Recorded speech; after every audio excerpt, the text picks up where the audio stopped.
भद्रक जिला तिहिड़ी थाना नूतन थानाधिकारिणी भाव लोपामुद्रा नायक अप्रिल 8 तारिख दिन योगदान करिसेंती। श्रीमती नायक प्रथमे 2008 मसीह जाजपुर थाना सब इन्स्पेक्टर भाव योगदान करी सेठारे 5 वर्ष रहणी मध्य अनेक दक्षतार प्रमाण देइथिले।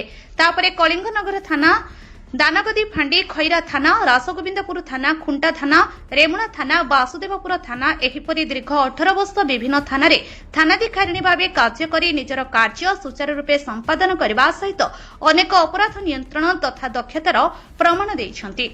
2024 रु 2026 मसीह पर्यंत वासुदेवपुर थानार थानाधिकारिणी रूपे कार्य करिथिबा जोगु तिहिड़ीर प्राय अनेक अंचल तांकु जणा अछि।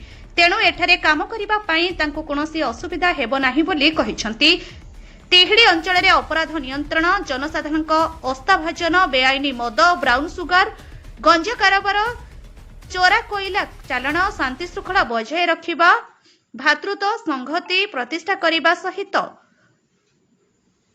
अपराधी मानकु दृढ़ हस्तरे दमन करने प्राथमिकता देबे बोली अमूल लाइव को प्रतिक्रिया कहिथिले। प्रकाश योग्य तिहिड़ी थानार प्राक्तन थानाधिकारी सत्यव्रत ग्रहचार्यଙ୍କ चूड़ामणी मेराइनी थाना को बदली पर श्रीमती नायक अप्रिल 8 तारिख में आनुष्ठानिक भाव में दायित्व ग्रहण करिसेंती।